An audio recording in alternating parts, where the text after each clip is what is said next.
Morning students. आज हम नवंबर 2022 का पेपर नंबर 1 है जीसेट का, वो हम सॉल्व कर रहे हैं।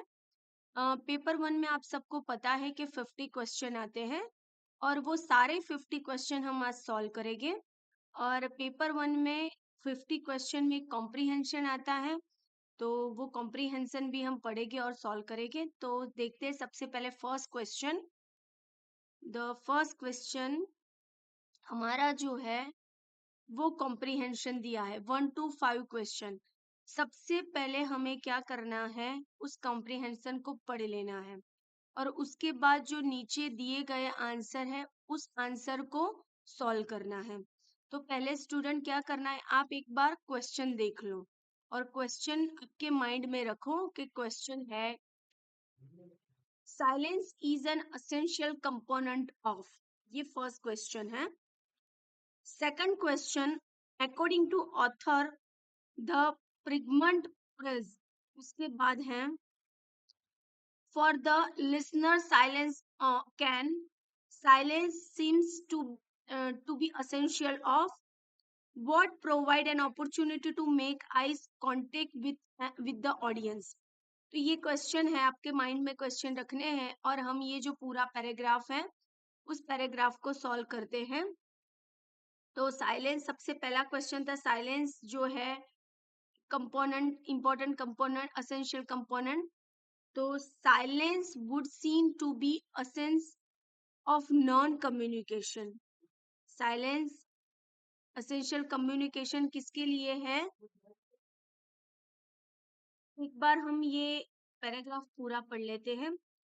A first sight silence would seem to be essential of non-communication, yet we know that in some circumstances silence can speak volume.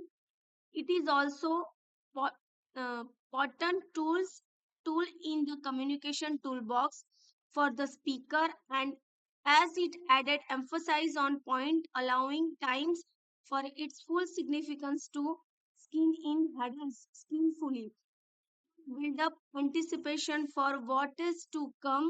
The pregnant prose, it gives opportunity to make eye contact with audience, gets their reaching. It is essential component for timing of one delivering। देखो ये जो हमारा first question था कि silence is essential component, essential component किसका है, essential component of timing of one delivering. तो यहाँ पर ये जो क्वेश्चन है option number C is the our correct answer. आगे पढ़ते हैं।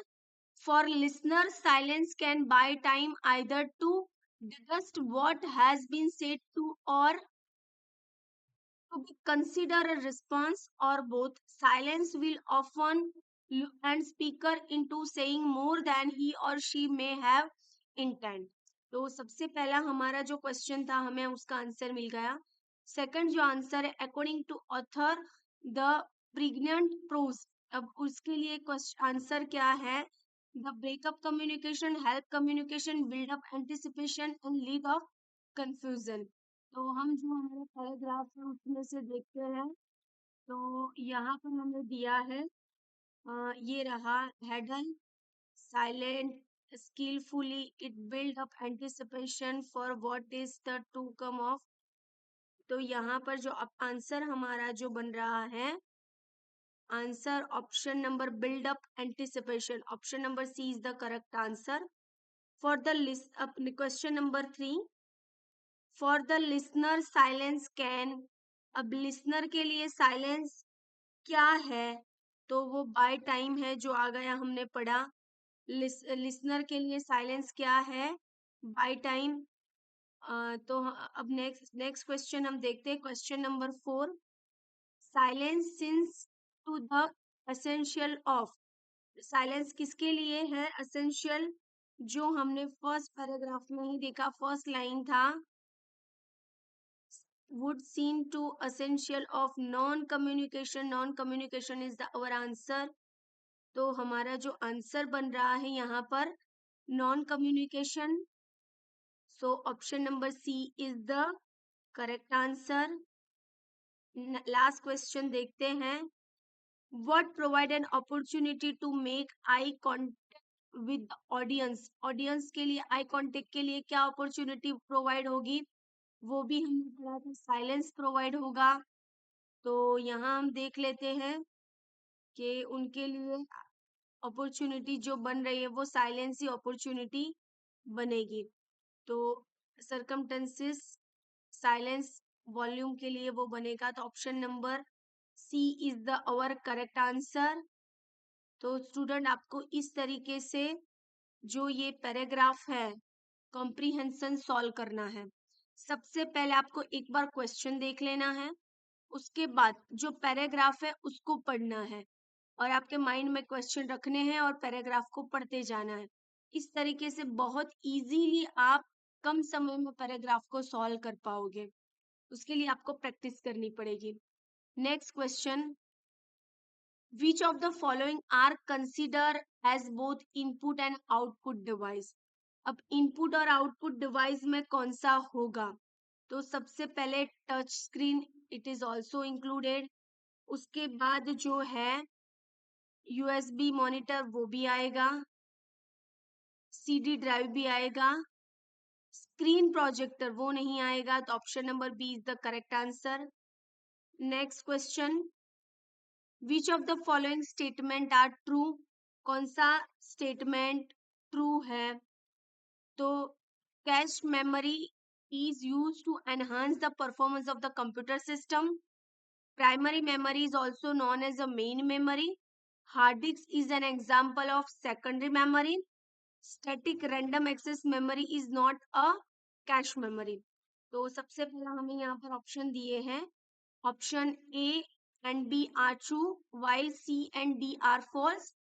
Option B and C are true while B and D are false.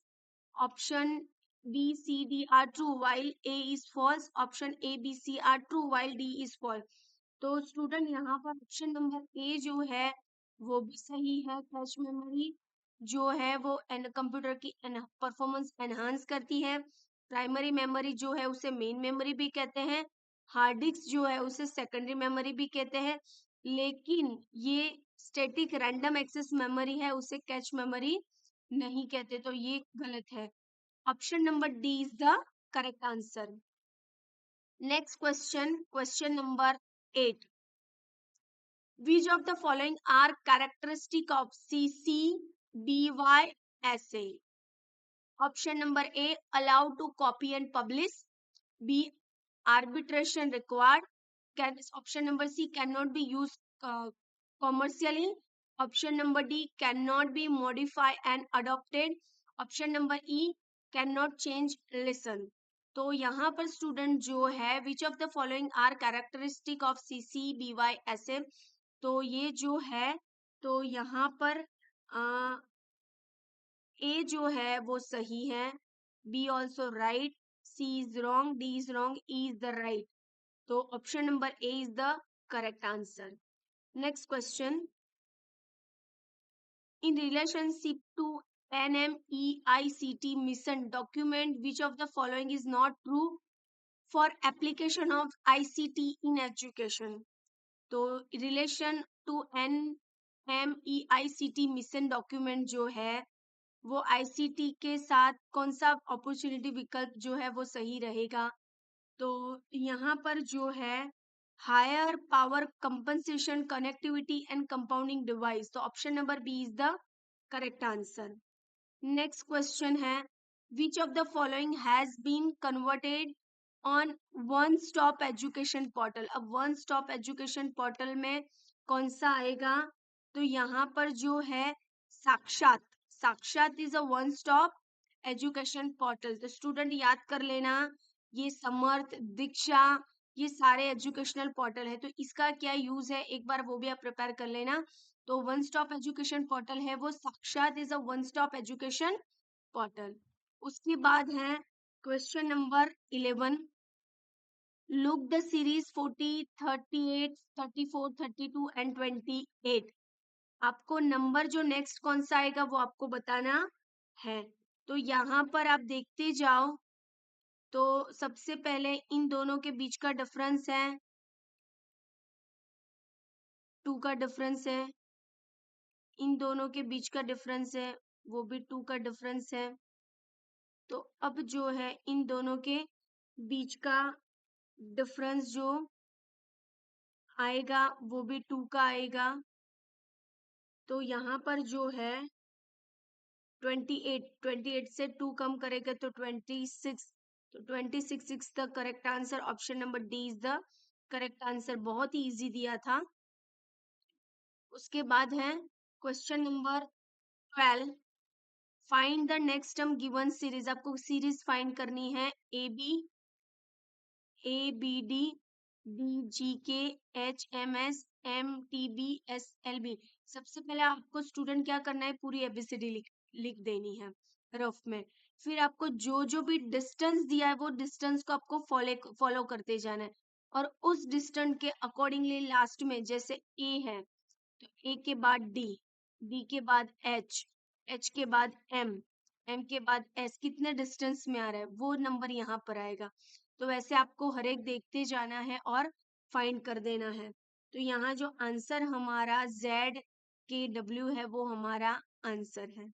Next, find the next term of given series. अब सीरीज जो दी है उसका नेक्स्ट टर्म हमें find करना है। तो यहाँ पर जो है CFI, उसके बाद L यानी L25O, ऑप्शन नंबर बी जो बन रहा है वो हमारा सही आंसर है। उसके बाद है which of the following is descending order. आपको डिसेंडिंग ऑर्डर में फाइंड करना है। डिसेंडिंग ऑर्डर में सबसे पहले 1 2 1, ये वाला जो नंबर है ये और ये, इसको आपको डिवाइड कर देना है। 5 divide by 8, 9 divide by 13, 11 divide by 70। तो ये तीन जो भी आंसर आएगा आपको डिसेंडिंग ऑर्डर में सेट कर देना है, और जो आएगा वो आपका आंसर। तो यहाँ पर ऑप्शन नंबर सी जो है वो करेक्ट आंसर है। Question number 15, 4 divide by 7 into 23 divide 2 divide by 3 into 5 divide by 6 into 5 divide by 8 into 1008। इन सबका मल्टीप्लीकेशन डिवाइडेशन करोगी आपका आंसर बन जाएगा। तो यहाँ पर 200 is the correct answer. Next, which of the following pollution pose the highest risk to human health and environment। कौन सा ऐसा जो है कि ह्यूमन हेल्थ और एनवायरमेंट के लिए सबसे पहले सबसे ज्यादा हाईएस्ट रिस्क है। तो पार्टिकल्स मैटर जो है वो सबसे अफेक्टेड होते हैं ह्यूमन बॉडीज के लिए, हेल्थ के लिए और एनवायरमेंट के लिए। तो option number A is the correct answer. Next, which of the following is not a priority area for education for sustainable development for 2030? अब 2030 के लिए एजुकेशन सस्टेनेबल डेवलपमेंट जो एरिया है उसके लिए कौन सा प्रायोरिटी एरिया नहीं है।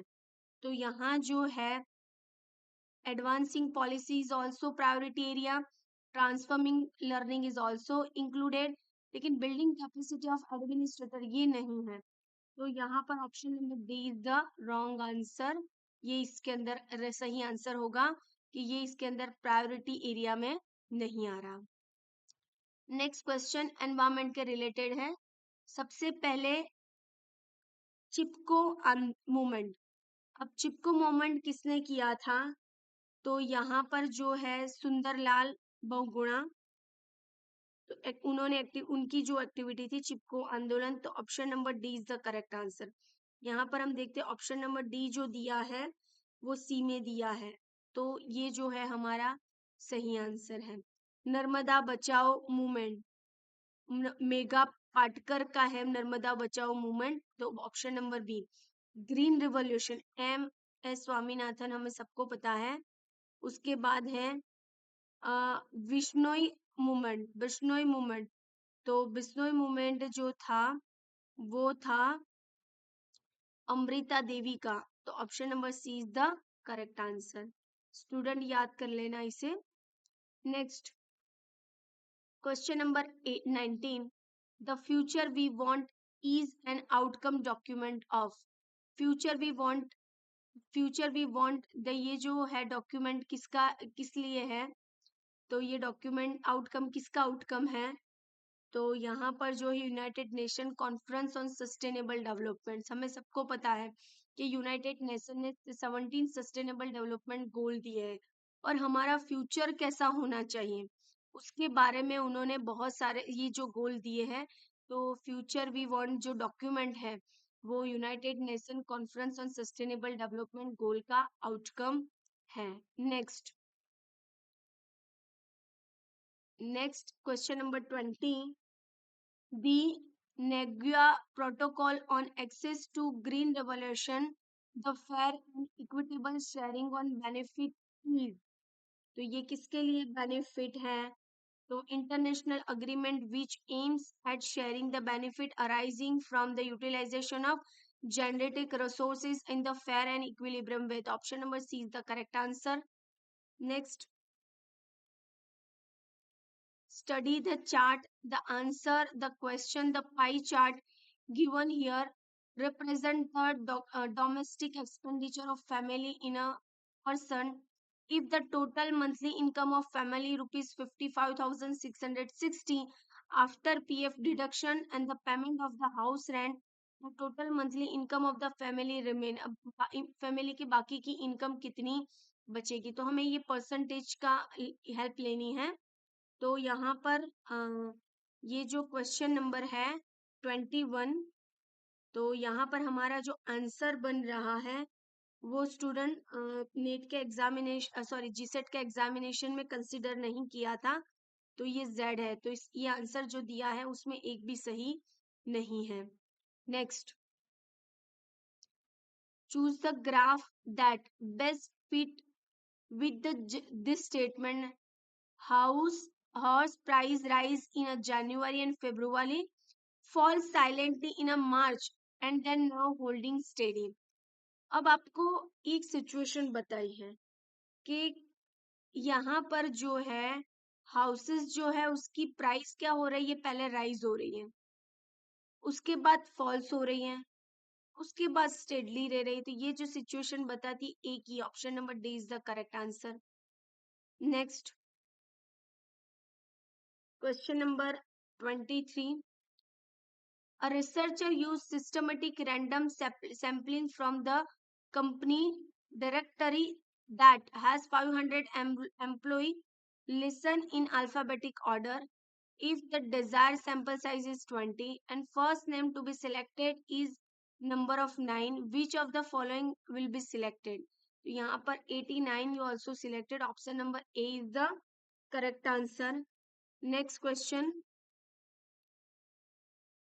the bar graph given below show the foreign exchange reserve of a country from 1991 to 1992 to 1998 to 1999. The ratio of the number of year in which the foreign exchange reserve are above the average reserve to those in which reserve are below the average reserve is।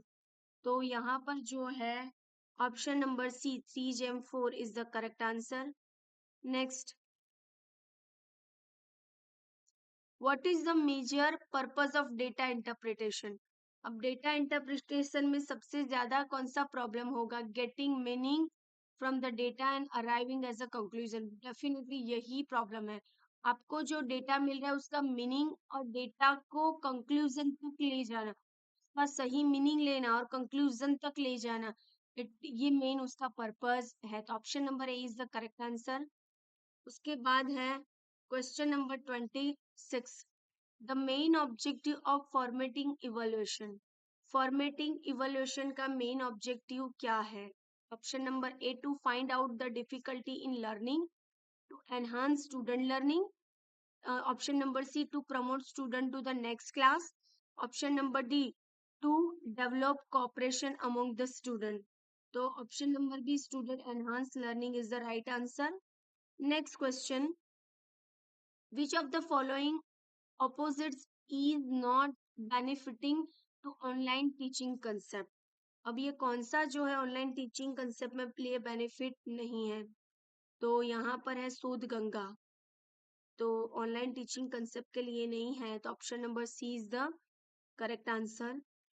28, which of the following statement about individual differences are true? अब individual difference किसके लिए true है?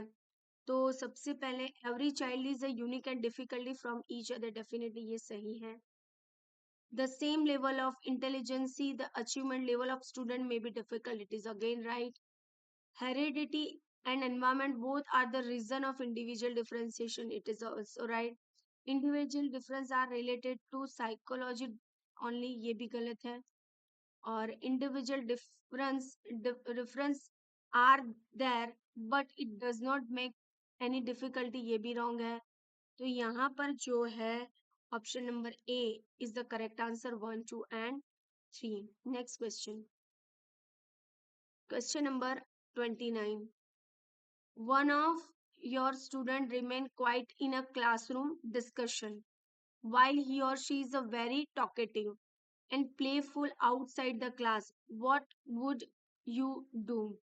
कि आपके class में जो है अ, एक विद्यार्थी जो है वो शांत है और आपको बाहर ले जाना है, फिर आपको उसको अच्छे से एटमॉस्फेयर क्रिएट करना है, तब आप क्या करोगे? एक सिचुएशन दी है और सिचुएशन को समझकर हमें आंसर देना है. तो यहाँ पर जो है सबसे पहले try to find why he और she remain quite in the classroom discussion and talk to him. और डेफिनेटली सबसे पहले आपको बात करनी पड़ेगी. Assigning him her some topic to speak in a class, आपको क्लास में टॉपिक बोलने के लिए असाइन करना होगा. You will ask question to student, he or she has a speak, तो ये भी सही है. Let him her be quiet as it is her nature, तो ये गलत है. Send him playground and let him play where he or she is comfortable, तो यहाँ पर जो है वो भी wrong है. ऑप्शन नंबर ए बन रहा है 1, 2, 3. Option number A is the correct answer. Next, bright student cause disturbance in showing of his her knowledge while you are teaching. What would you do? अब क्या करोगे ब्राइट स्टूडेंट के लिए? तो सबसे पहले जो है give him or some work that he cannot do so he realize that he she does not know everything, तो this is the wrong, ये तो wrong है. Give him her some difficult work in the area of his interest, definitely ये सही है. Give him or her some books to read in the area of his interest, definitely. You will connect his or him point in talk, definitely. तो 2, 3, 4 सही बन रहा है, तो option number D is the correct answer. Next,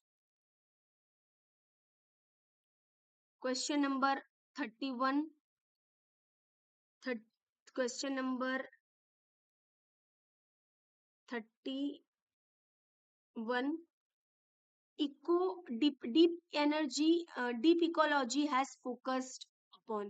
अब deep ecology किस पर focus है? तो सबसे पहले जो है यहाँ पर इकोशॉफी, तो ये सही आंसर है. सस्टेनेबल लाइफस्टाइल, ये रॉन्ग आंसर है. Richness and diversity of life, ये सही आंसर है. और उसके बाद सॉरी, ये बी जो है वो सही आंसर होगा. डिफॉरेस्टाइजेशन एंड ये वाला गलत है, तो ए बी सी यानी ऑप्शन नंबर जो है B is the correct answer. Next, as per the latest report of all India survey on higher education 2019-20, the gender parity index in India. अब gender parity index क्या है India का? तो वो है 1.02. ऑप्शन नंबर बी सही answer है. Next, higher education 4.0 has emphasised more upon. अब हायर एजुकेशन जो है वो है blend mode of learning. Option number B is the correct answer, blend mode of learning. Next question, match the following given in list A and B. आपको A list के साथ B list को match करना है. तो यहाँ पर जो है हमें दिया है national digital library. Okay, national, एक second, national digital library, national academy depository, E Yatra and ई शोध सिंधु. तो सबसे पहले हमें ये पता होना चाहिए कि इनका काम क्या है, तो ही हम इस क्वेश्चन को सॉर्ट आउट कर सकते हैं। तो सबसे पहले नेशनल डिजिटल लाइब्रेरी, तो to develop a framework of virtual repository of learning source with the single window of search facility. तो यहाँ पर जो है option number D is the correct answer. उसके बाद है national academic depository to facility depository issue store access verification. तो option number C is the correct answer. उसके बाद है यात्रा, तो रोबोटिक्स इंजीनियरिंग एजुकेशन के लिए option number B is the correct answer. और ई शोध सिंधु जो है ई बुक के लिए इंटरनेशनल जर्नल के लिए अवेलेबल है, तो option number D is the correct answer here. ये याद कर लेना स्टूडेंट, बार बार एग्जामिनेशन में आता है। Next, which of the following core principle has not been mentioned in National Education Policy 2020? 2000 national education policy में कौन सा जो है कोर प्रिंसिपल नहीं बताया गया है? तो यहाँ पर जो है रिस्पेक्ट ऑफ ग्लोबल डाइवर्सिटी वो नहीं बताया गया। टेक्नोलॉजी है, करिकुलम है, क्रिटिकल थिंकिंग भी है, but respect of global diversity it is not mention. So यहाँ पर option number B is the correct answer. Next question, match the following दिया है ए और बी। सबसे पहले ये एग्जामिनेशन में बार बार आता है, तो आपको क्या करना है स्टूडेंट, इसे याद कर लेना है। सबसे पहले जो है हैप्टिक्स, हैप्टिक्स का मीनिंग, हैप्टिक्स क्या होता है? तो use of pitch and volume of voice. तो ये डी है जो सही आंसर। सॉरी सॉरी, यहाँ पर ये आएगा हैप्टिक्स।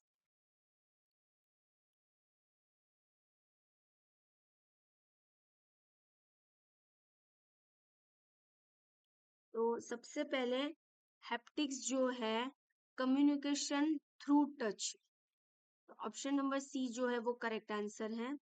उसके बाद है प्रोक्सिमिक्स, प्रोक्सिमिक्स यानी स्पेस, यूज ऑफ स्पेस।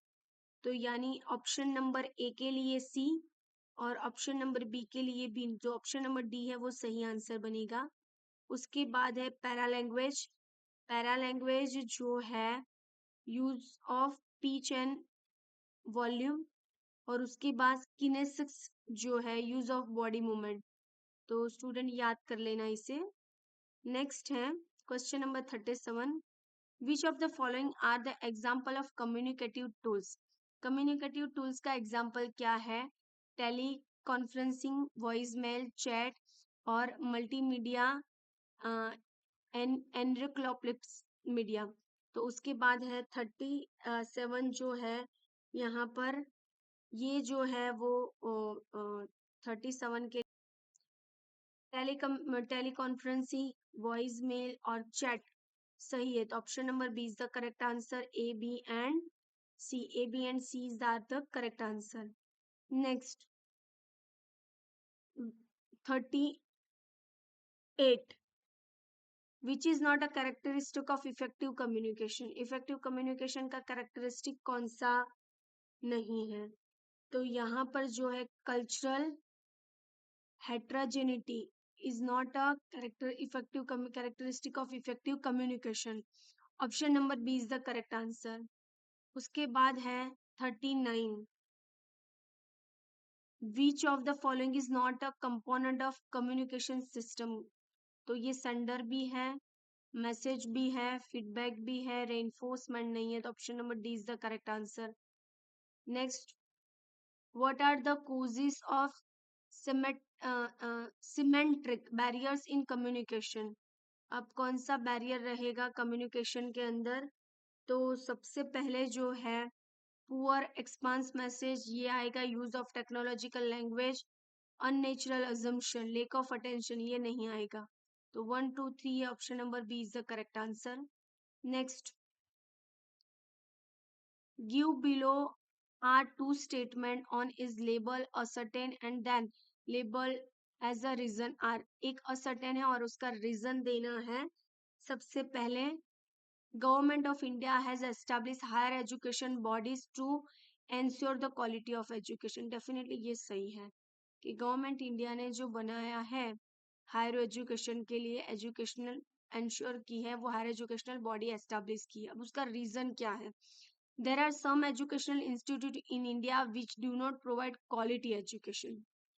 दोनों सही है, तो option number A and R true. R is a correct explanation of A, definitely सही है।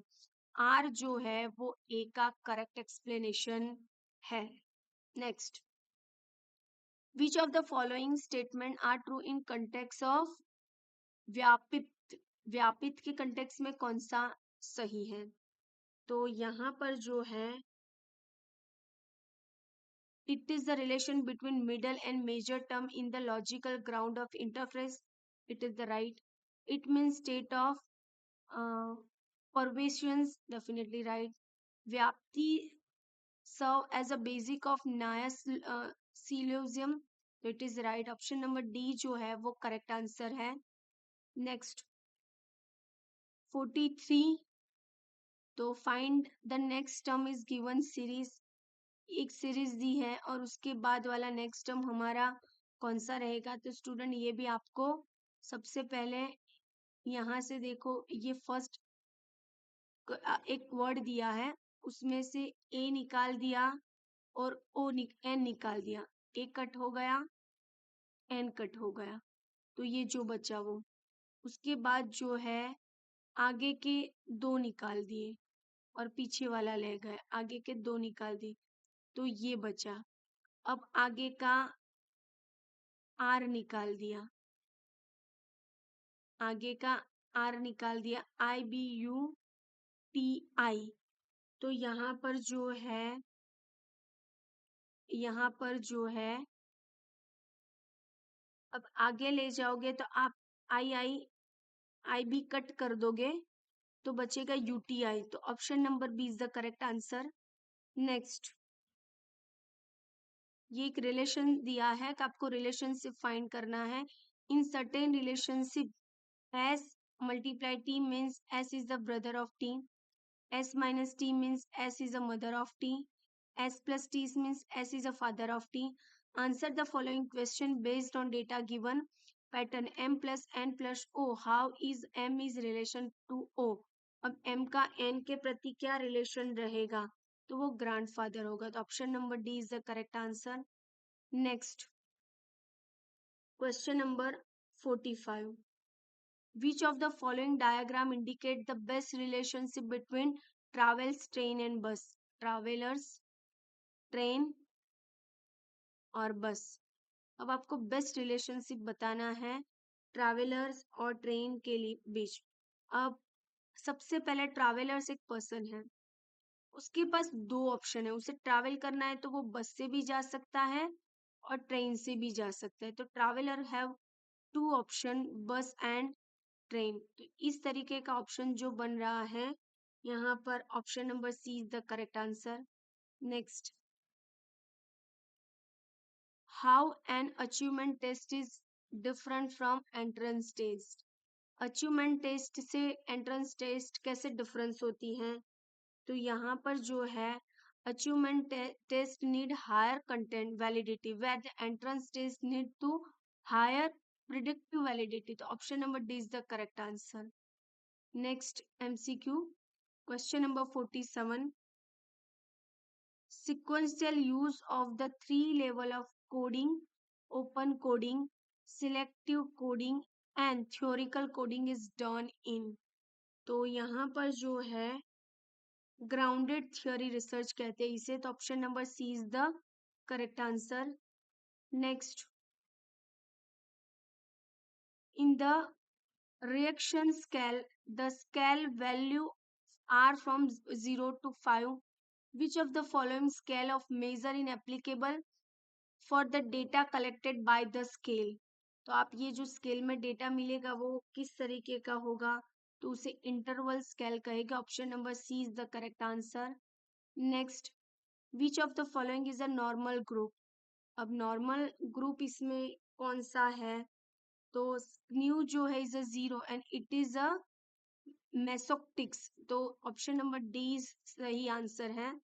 Next question, the transformation of human mind from the theological metaphysical to the relation and scientific belief lead to the emergency of, तो यहाँ जो है positivism is the right answer, option number D is the right answer.